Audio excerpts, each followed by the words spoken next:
है आपकी एक सीमा के बाद आप वो मुद्दा काम नहीं कर रहा है, वरना तो और भी डैमेज कर लेता है। यशवंत वही कह रहे हैं। मैं मानता हूं डैमेज हुआ है, लेकिन हमें नहीं हुआ है, भाजपा को हुआ है। ऐसे दिल्ली की जनता, मैं बताता हूं, अब ये इंटरेस्टिंग चीज है साहिल जी, ये चीज सुन लीजिए। अब आप सुन लीजिए ये क्यों इनको डैमेज हुआ है। दिल्ली की जनता ने देखा कैसे एक ईमानदार काम करने वाले मुख्यमंत्री को आपने बिना कोई सबूत के एक अठन्नी की रिकवरी, देखिए ये इंटरव्यू बीच में नहीं, ऐसे भी 3 बार अभी यशवंत देशमुख ने क्या बोला कि आज पॉलिटिकल नहीं, वो आंकड़ों पर बात करेंगे भाई। 3 बार ही करा था, चलिए सारे आंकड़े वाले लोग बैठे हुए हैं। दिल्ली की जनता ने देखा कि 2 साल आपने कैसे चुनी हुई सरकार के मंत्रियों को, मुख्यमंत्री को जेल में डाला, सबूत कोई नहीं मिला। फाइनली सुप्रीम कोर्ट ने कहा कि तोता मैना खहा सीबीआई को, झूठ मुंह की खानी पड़ी इनको। और प्लीज देखिए ये गलत चीज है, ये गलत चीज है। मैं बात कर रहा हूं कि क्योंकि जिस तरह से इन्होंने षड्यंत्र के तहत डाला और फिर सुप्रीम कोर्ट ने रिहा कहा, सिंपैथी आई हमारे पास, मुंह की खानी इनको पड़ी, नुकसान हुआ। इसलिए मैं कह रहा हूं भाजपा को हुआ, जितनी सिंपैथी आज आम आदमी पार्टी को मिली है। देखिए ये गलत है, ये बौखला गए हैं, इसलिए बात भी नहीं करने दे रहे हैं। लेकिन इनको पता है कि करप्शन का मुद्दा खत्म हो गया है। करप्शन सच बोलिए उठाने के लिए आज आम आदमी पार्टी के साथ पूरी सिंपैथी है, और ये रियलिटी इनको इलेक्शन डे में डैमेज करेगी। दिल्ली की जनता जानती है कि केवल और केवल काम करने वाला अगर कोई राजनेता है, कोई पार्टी, वो आम आदमी पार्टी है। प्रदीप भंडारी करने वाली पार्टी को, प्रदीप भंडारी, इनके लीडर प्रदीप भंडारी, आपने यशवंत देशमुख को सुना, उन्होंने क्या कहा कि ठीक है भाई पॉपुलैरिटी कम हो गई है, लेकिन आज की स्थिति में भी 48% लोग कहते हैं कि अरविंद केजरीवाल को ही मुख्यमंत्री बनना चाहिए करके। तो सबसे बड़े पॉपुलर नेता तो अभी भी दिल्ली के वही नजर आ रहे हैं। साहिल जी, यशवंत जी बहुत सीनियर सेफोलॉजिस्ट है, जिनकी मैं बहुत इज्जत करता हूं। उन्हीं के आर्गुमेंट को मैं आगे लेके जाऊं। भाई नवीन पटनायक जी की पॉपुलैरिटी उड़ीसा के अंदर 50% से नीचे कभी नहीं गई, पर उड़ीसा के अंदर भारतीय जनता पार्टी ने स्वीप करा क्योंकि लोग बदलाव चाहते थे। तो उस लॉजिक के हिसाब से तो अरविंद केजरीवाल जी की तो हालत उससे भी बुरी है। तो ये और बड़ा प्रचंड बहुमत आने वाला है। तो मैं कह रहा हूं जैस्मिन शाह, आप हारने वाले हैं। साफ पीने का पानी नहीं पहुंचाए, साफ हवा नहीं पहुंचाए, कूड़े के ढेर ठीक नहीं करे, 24 घंटे झूठ बोल रहे हैं, भ्रष्टाचारी शीर्ष में से 48% क्रेडिबिलिटी आ चुकी है। सुबह शाम झूठ बोल रहे हैं। 2500 महिला के खाते में भाजपा पहुंचाएगी, 500 का सिलेंडर भाजपा देगी, जल्दी से हर चुकी को प्रोटेक्ट भाजपा करेगी। चलिए मुझे अगला ग्राफिक लेना है, लेकिन उससे पहले पंकज शर्मा जल्दी से मुझे एक बता दीजिए, यहां पर कांग्रेस कहां खड़ी है। देखिए यहां पर दोनों में ही झगड़े लगे हुए हैं, कांग्रेस कहीं भी दूर दूर तक नजर नहीं आ रही है। कोई भी ऐसा मुद्दा नहीं है कि जो कांग्रेस को ट्रैक कर सके यहां पर। पंकज शर्मा, देखिए कांग्रेस दिल्ली में पहले से तो बहुत बेहतर स्थिति में है।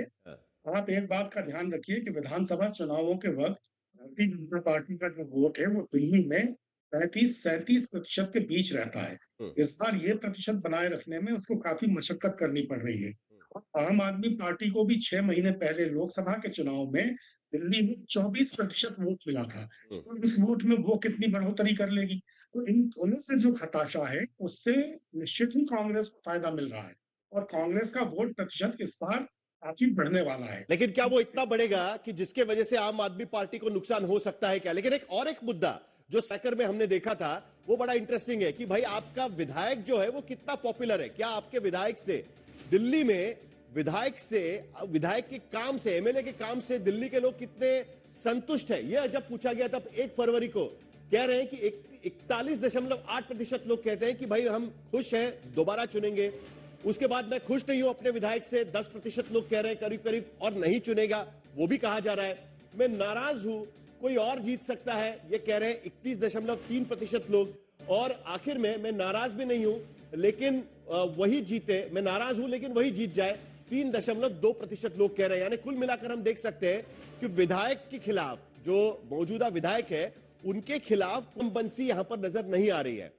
क्या कहेंगे आप प्रदीप भंडारी? देखिए क्योंकि क्या है, आम आदमी पार्टी के 63 विधायक है, उन्होंने कई विधायकों के टिकट काट दिए, उनमें से कुछ लोगों को आपने अपने पास ले लिया है, लेकिन अभी उनका कुछ फायदा तो है नहीं क्योंकि चुनाव मैदान में तो आप उनको उतार नहीं सकते। तो ये एंटी इनकम्बेंसी विधायकों के खिलाफ कुछ ज्यादा नजर नहीं आ रही। आप आंकड़े समझते हैं, ये यशवंत देशमुख ने खुद ही कहा हुआ है। इसके लिए आपसे सवाल है, क्या ये आपके खिलाफ जाएगा? उसके बाद मुझे यशवंत देशमुख से भी सवाल पूछना है, लेकिन जल्दी से प्रदीप भंडारी आपका रिएक्शन।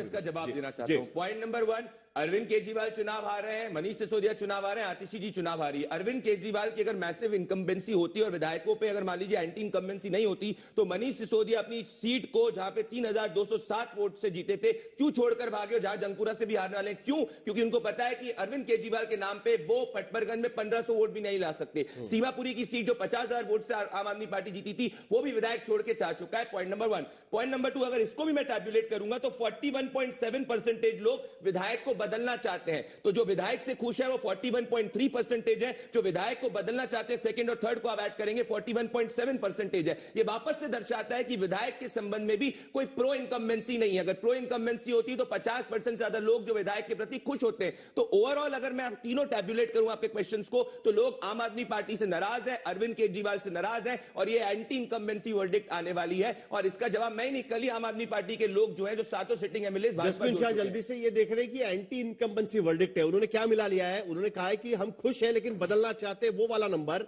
और मैं खुश नहीं हूं और बदलना चाहता हूं वो वाला नंबर मिला के वो कह रहे हैं कि 41.7% कहना चाह रहे हैं। आपको क्या लगता है कि विधायकों के खिलाफ एंटी इनकम्बेंसी कम होना यह आपके लिए फायदेमंद होगा क्या? क्योंकि आपने कई विधायकों के टिकट काटे हुए हैं इसके बावजूद। बिल्कुल, देखिए आम आदमी पार्टी जमीन से जुड़ी हुई पार्टी है। हम कांस्टेंट फीडबैक लेके फिर हमारे टिकट देते हैं। इसलिए 2 महीने पहले जब हमने सबसे पहले अपने टिकट घोषित किए तो कुछ विधायकों के टिकट काटे, क्योंकि लोगों के दिल में अरविंद केजरीवाल जी के लिए प्यार तो था ही, लेकिन हाँ कुछ विधायकों का शायद परफॉर्मेंस कम था, इसलिए हमने टिकट काटे। अब भाजपा ने क्या किया कि जितनी भी एंटी इनकम्बेंसी थी अपनी साइड ले ली। इन सारे कटे हुए विधायकों की टिकट जिनसे जनता नाराज थी, तो मैं कह रहा हूं कि जितना अरे प्लीज इंटरप्ट मत कीजिए, मैं अपनी बात कर लूं। जितनी भी एंटी इनकम्बेंसी आम आदमी पार्टी के तरफ थी वो सारा डैमेज इन्होंने अपने पाले में ले लिया और ये भी वापस इनको डैमेज करेगा, ये भी मान लीजिए। संजय कुमार जी ने कहा कि मनीष सिसोदिया जी ने टिकट नहीं काटे, टिकट बदलना पड़ा। आपने कहा कि थोड़ा लॉजिक से बात कीजिए, ऐसी गैर जिम्मेदाराना बात करेंगे होता तो आप जल्दी से क्यों शिफ्ट की मनीष जी? जल्दी से मुझे एक्स फैक्टर पर भी आना है, क्योंकि ये एक्स फैक्टर डिसाइड करेगा जो सी वोटर के ट्रैकर में आया हुआ है कि चुनाव के नतीजे किस तरफ जा सकते हैं। लेकिन जल्दी से संजय कुमार, महाराष्ट्र के चुनाव में भी तमाम एग्जिट पोल जो दिखा रहे थे या ओपिनियन पोल दिखा रहे थे कि जो एग्जिस्टिंग एमएलएज हैं उनके खिलाफ कोई ज्यादा एंटी इनकम्बेंसी नहीं थी, जिसका फायदा महायुति सरकार को हुआ, क्योंकि महायुति के पास ज्यादातर जो विधायक है जो उनके साथ में थे। क्या यही चीज दिल्ली में भी दिखाई देगी? क्योंकि विधायकों का काम बहुत जरूरी साबित होगा बड़े मुद्दे हावी होने के बजाय। देखिए, विधायकों का काम इंपॉर्टेंट है और मुझे लगता है खास करके दिल्ली में, क्योंकि चुनाव क्षेत्र बड़े छोटे छोटे हैं इसके वजह से। हाँ, और इसी के लिए आम आदमी पार्टी को मुझे लगता है इस बात का एहसास पहले से हो गया था और आपको पता है कि उन्होंने कई सिटिंग एमएलए को बदल दिए। तो एंटी इनकम्बेंसी जो हम कहते हैं third level of anti incumbency, उसको रोकने के लिए उन्होंने अपने तरफ से पूरी कोशिश की है। लेकिन मुझे लग रहा है कुल मिला करके जो दिल्ली का जो चुनाव है, अगर हम बड़ी पिक्चर देखें, बड़ी तस्वीर देखें, तो वो एमएलए के इर्द गिर्द नहीं घूम रही है, वो घूम रही है अरविंद केजरीवाल के चेहरे के इर्द गिर्द। तो ये बहुत इस बात पर निर्भर करेगा कि उनके चेहरे पर को लोग कितना मुहर लगाते हैं।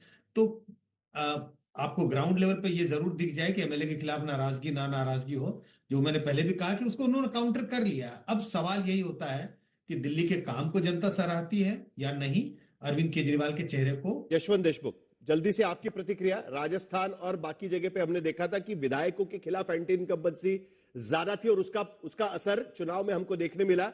कांग्रेस वहां पर हार गई बुरी तरीके से। क्या यहां पर एंटी इनकम्बेंसी नहीं होना उसका फायदा आम आदमी पार्टी को होगा? देखिए, आम आदमी एंटी इनकम्बेंसी नहीं है, ये बात हम 1 महीने 3 महीने आंकड़ों से देखेंगे तो मुझे लगता है कि वो पूरा सही बात नहीं होगी। जब आप ट्रैकर देखते हैं साहिल, तो जूम आउट कीजिए। मैं इसीलिए आपको बार बार कंटेक्स्ट दे रहा हूं। जूम आउट करके ट्रैकर को 5 साल पीछे ले जाइए। 5 साल पहले जो लोग एमएलए को बनाए रखना चाहते थे उनकी संख्या 55% थी। आज जो 55 बनाए रखना चाहते हैं एमएलए को, वो 45% है। एक मोटे तौर पे आप देखें कि वो आंकड़ा बनाए रखने वाला ज्यादा होने के बाद में भी 10% का एक ओवरऑल ड्रॉप साफ दिखाई दे रहा है एंटी इनकम्बेंसी के लहजे में। इसका मतलब ये नहीं कि आम आदमी पार्टी बिल्कुल ही उसमें चली गई है, नेगेटिव में चली गई है और वो लीड में नहीं है, वो लीड में है। लेकिन जो ये वन साइडेड जीत 2 बार की मिली और सबकी अपेक्षाएं हो गई कि आम आदमी पार्टी, मतलब दिल्ली में एक तरफा माहौल, वो एक तरफा लेकिन माहौल यशवंत, खत्म ये बात भी तो सही नहीं है क्या कि जब नए नए चुनाव होते हैं तो कहते हैं ना, हनीमून पीरियड होता है एक तरीके से, तुरंत एंटी इनकम्बेंसी नहीं दिखती हमको, वो 2 साल के बाद 3 साल के बाद देखना शुरू हो जाता है। तो ये जो अभी आप 1 महीने के पहले की चीज देख रहे हैं, वही तो मैटर करेगा ना आखिरकार जब चुनाव में वोट डालने जाएंगे लोग तब। बिल्कुल बिल्कुल ये मैटर करेगा, इसीलिए मैं कह रहा हूं कि 5 साल के कंपैरिजन में काफी ज्यादा ड्रॉप हुआ है पॉपुलैरिटी में, एमएलएस के भी पॉपुलैरिटी में बहुत ड्रॉप हुआ है। हाँ। लेकिन जसमीन शाह जी की पार्टी ने प्रदीप जी की पार्टी से एक चीज बहुत काम सीख की पकड़ लिया है गुजरात के एक्सपेरिमेंट से, कि जितने भी नॉन परफॉर्मिंग एमएलए हैं टिकट चॉप उनके चॉप करो और फिर उसके बाद अपने सीएम के चेहरे पे वोट मांगो। हाँ। तो मुझे लगता है कि ये एक स्ट्रैटेजी हो गई है माइक्रो लेवल की एंटी इनकम्बेंसी से निपटने के लिए। तो उसका कितना उनको फायदा मिलेगा ये तो हमको 8 तारीख को ही समझ में आएगा। हाँ, तो मतलब नॉन परफॉर्मिंग एसेट्स को आप निकाल दो और अपनी बैलेंस शीट ठीक कर दो, यही तो होता है ना बैंकिंग के क्षेत्र में। जसमीन शाह यही सीखे हैं ना आप बेसिकली। देखिए, भाजपा जानती है क्योंकि नॉन परफॉर्मिंग एसेट 15 लाख माफ करने वाली, 15 लाख करोड़ माफ करने वाली भाजपा की सरकार है। लेकिन एक चीज मैं आपको बता दूं साहिल जी, दिल्ली का चुनाव खास इसलिए है क्योंकि ये चुनाव पूरा अरविंद केजरीवाल बनाम कौन का होने वाला है। दिल्ली को पता है कि एक चेहरा अरविंद केजरीवाल उनके सामने अगर ऑप्शन है तो गुंडागर्दी वाली पार्टी है और गाली गलौज करने वाली पार्टी है। ये दो ही मुद्दे हैं। आप भले कितने भी इसको एनालिसिस कर लो, कितना भी डिसेक्शन कर दो, देखिए ये चिल्लाने वाली पार्टी है, सभ्य तरीके से बात करने वाली भी पार्टी नहीं है कि लोगों के बीच में टोकते रहो। सच्ची बात चुनाव है अरविंद केजरीवाल बनाम कौन, अरविंद केजरीवाल बनाम गाली गलौज पार्टी, अरविंद केजरीवाल बनाम गुंडागर्दी वाली पार्टी नहीं देना, अरविंद केजरीवाल बनाम साफ हवा नहीं देना। चलिए, लेकिन एक सवाल तो उठता है ना यहाँ पर प्रदीप भंडारी की। देखिए, वो जो यशवंत देशमुख भी वही बात कहने की कोशिश कर रहे थे कि 5 साल का हम जूम आउट करके अगर हम देखें तो अरविंद केजरीवाल जो पहले जिनकी क्या अप्रूवल रेटिंग हम कह सकते हैं कि जो बहुत ज्यादा थी, वो घटकर हम लोग देख सकते हैं कि 48% तक नीचे आ गई है। लेकिन उसके बावजूद आपके पास कोई ऐसा नेता नहीं है बीजेपी के पास में कि जो कहे कि भाई हम लोग रेस में हैं, इसके नाम पर वोट दे दीजिएगा करके, या केंद्र सरकार के नाम पर वोट मांगेंगे कि एलजी चला ले। मतलब साहिल जी, डेटा वाइज अगर आप देखेंगे, अरे परवेश शर्मा जीत रहे, अरविंद केजरीवाल हार रहे, टेंशन मत लीजिए आप जाके। पॉइंट नंबर, महाराष्ट्र में जब हमने पहली बार सरकार बनाई, एंटी इनकम्बेंसी का माहौल था, हमने चीफ मिनिस्टर उम्मीदवार नहीं डिक्लेयर किया, हम जीते। हरियाणा में जब हमने पहली बार सरकार बनाई, कोई और उम्मीदवार दिखा के दूसरा बनाई। हरियाणा ठीक है, वो आपके अंदर सोर्सेस कहे, हरियाणा के अंदर जो है कोई ऑफिशियली हमने चीफ मिनिस्टर फर्स्ट टाइम नहीं डिक्लेयर किया था, एंटी इनकम्बेंसी का माहौल था, हम जीते। उड़ीसा के अंदर भी एंटी इनकम्बेंसी का माहौल था, हमने किसी को ऑफिशियली नहीं डिक्लेयर किया, हम जीते। ये भी सर्वे ये दर्शा रहा है मोमेंटम बीजेपी के पक्ष में, ओवरऑल एंटी इनकम्बेंसी। बड़ी साहिल जी, 5 साल पहले जूम आउट करके देखिए, केजरीवाल फैक्टर करके होता था दिल्ली इलेक्शन के अंदर, अब वो कोई केजरीवाल फैक्टर नहीं, क्योंकि केजरीवाल फैक्टर मतलब शीशमहल। यशवंत, आप इससे इत्तेफाक रखते हैं क्या? देख रहे हो, लग रहा है यशवंत, आप हार रहे हो, जसमिन भाई, चश्मे थोड़े साफ कर लीजिए, आ रही है, चश्मे साफ कर लीजिए, थोड़े आंकड़े ठीक से एक मिनट यशवंत देशमुख, आप इससे इत्तेफाक रखते हैं क्या कि भाई अरविंद केजरीवाल फैक्टर के नाम पर चुनाव जीता था, अभी वो कोई फैक्टर नहीं है करके प्रदीप भंडारी कह रहे हैं? देखिए, फैक्टर तो दिल्ली के चुनाव में संजय जी ने जैसे बोला वो एक ही है, वो है अरविंद केजरीवाल। जो आम आदमी पार्टी की गिरावट दिख रही है उसके पीछे भी अरविंद केजरीवाल है। लेकिन साहिब, जो कुछ भी आम आदमी पार्टी को मिलेगा वो भी केवल अरविंद केजरीवाल के कारण ही मिलेगा। ये दोनों बातें ऐसे तथ्य हैं जिसको आप किसी भी तरीके से नकार नहीं सकते। जितनी अरविंद केजरीवाल की छवि गिरी है उतना ही आम आदमी पार्टी के नंबर गिरे हैं, लेकिन जो कुछ भी है अरविंद केजरीवाल की छवि, वही आम आदमी पार्टी के वोट भी है।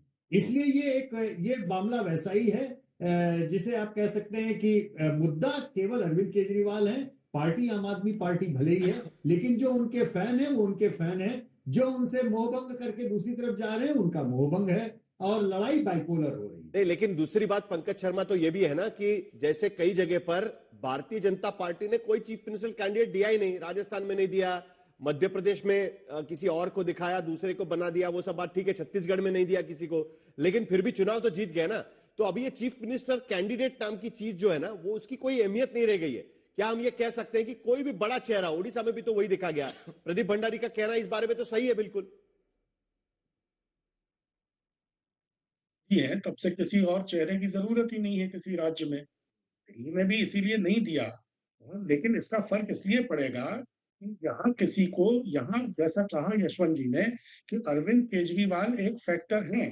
ठीक है कि उनकी लोकप्रियता कम हुई है, ये भी सही है कि जो एमएलएज हैं उनके खिलाफ एक एंटी इनकम्बेंसी फैक्टर है। नहीं होता तो विधायकों के टिकट बदलने की जरूरत ही नहीं पड़ती आम आदमी पार्टी को। बावजूद इन सब तमाम बातों के भारतीय जनता पार्टी को इस बात का थोड़ा सा नुकसान दिल्ली में उठाना पड़ेगा कि उसके पास यहाँ स्थानीय स्तर का कोई ऐसा चेहरा नहीं है जो, अगर भारतीय जनता पार्टी का बहुमत आ जाए तो मुख्यमंत्री बनने के काबिल हो। उन्होंने किसी को प्रोजेक्ट भी नहीं किया है। और दिल्ली जैसे राज्य में जो राजधानी है देश की, उसमें चाहे जिसको मुख्यमंत्री बना पाना भारतीय जनता पार्टी के लिए बहुत आसान नहीं होगा, और वो कोई बहुत अच्छी स्ट्रेटेजी भी नहीं होगी। आप उत्तराखंड में, आप गुजरात में, आप हरियाणा में ऐसे बिल्कुल ही नॉन एंटिटीज को एकदम सामने लाकर मुख्यमंत्री शायद बना सकते हैं, लेकिन दिल्ली में वो उतना संभव नहीं होगा। अगर ऐसा हुआ, वैसे तो भारतीय जनता पार्टी की सरकार बनने के आसार ज्यादा नहीं है, लेकिन अगर बनी और ऐसा हुआ तो भारतीय जनता पार्टी की रणनीतिक भूल होगी। प्रदीप भंडारी, आप जवाब देना चाहेंगे? नहीं, मैं पूछना चाहता हूं पंकज जी, हरियाणा के अंदर हमने पहली बार मुख्यमंत्री पद का उम्मीदवार नहीं डिक्लेयर करा था, तीसरी बार हम सरकार के अंदर कंटिन्यू कर रहे हैं। महाराष्ट्र के अंदर हमने पहली बार नहीं डिक्लेयर किया था, 200 क्रॉस कर चुके हैं। उत्तराखंड के अंदर हमने नहीं डिक्लेयर किया था, दूसरी बार सरकार आ चुकी है। उड़ीसा में नहीं डिक्लेयर किया। हम तो रिपीटेड गवर्नमेंट दे रहे हैं। 2011 के बाद आप बता दीजिए कांग्रेस पार्टी ने जसमीन शाह, हमारा चौथा नंबर भी आ चुका है। जरा जसमीन शाह 1 सेकंड रुक ले जाते हैं, क्योंकि कल बजट हुआ है, मिडिल क्लास का बम बम बजट कहा गया। सब लोगों ने कहा कि भाई इतना सारा फायदा हुआ है, लेकिन सचमुच में जो इनकम ग्रुप्स है वो सी वोटर के सर्वे में क्या कह रहे हैं, वो जरा एक बार देख लेते हैं कि किस पार्टी के साथ कौन सा इनकम ग्रुप यहां पर दिखा देता है। तो प्रति माह जिनकी सैलरी 3000 से कम है, यानी जो लोअर इनकम ग्रुप कहे, भारतीय जनता पार्टी के साथ 25% लोग इस वक्त यहां पर भारतीय जनता पार्टी के साथ दिखाई दे रहे हैं। 1 फरवरी को आम आदमी पार्टी के साथ 65% लोग आम आदमी पार्टी के साथ, 40% की लीड यहां पर। दूसरा इनकम ग्रुप अगर हम यहां पर देख ले 3000 से 6000, एक बार फिर लोअर इनकम ग्रुप यहां पर हम देख रहे हैं 29% भारतीय जनता पार्टी के साथ, और 63% आम आदमी पार्टी के साथ। गैप 34% का है। जैसे जैसे इनकम बढ़ता जाता है गैप कम हो जा रही है। 6000 से 10000 तक प्रति माह अगर सैलरी आपकी, तो 30% तक भारतीय जनता पार्टी के साथ, 60% आम आदमी पार्टी के साथ गैप कम हो रहा है। 10,000 से 20,000, 37% बीजेपी के साथ में, जिनके लिए एक बहुत बड़ा योगदान इस बजट में माना जा रहा है कि दिया गया है। 56% फिर भी आम आदमी पार्टी के साथ दिखाई दे रहे हैं। 20,000 से लेकर 50,000 तक प्रति माह सैलरी है। 51% भारतीय जनता पार्टी के साथ, 43% आम आदमी पार्टी के साथ में, और 50,000 के ऊपर अगर लोगों की सैलरी है दिल्ली में, तो भारतीय जनता पार्टी के साथ 56% और आम आदमी पार्टी के साथ 37%। यानी इसका मतलब साफ है प्रदीप भंडारी की, आप देख सकते हैं कि गरीब लोग जो है ना वो आम आदमी पार्टी के साथ, और जैसे जैसे उनके जेब में पैसे आने लगते हैं वो आपके साथ जुड़ जाते हैं। सी वोटर का जो ट्रैकर है वो तो वही कह रहा है। तो इसके हिसाब से 70% लोग दिल्ली के अंदर टैक्स ब्रैकेट में आते थे, टैक्स पेइंग। वो मेजॉरिटी तबका हमारे साथ आ चुका है, क्योंकि 12 लाख से कम जो है वो मेजॉरिटी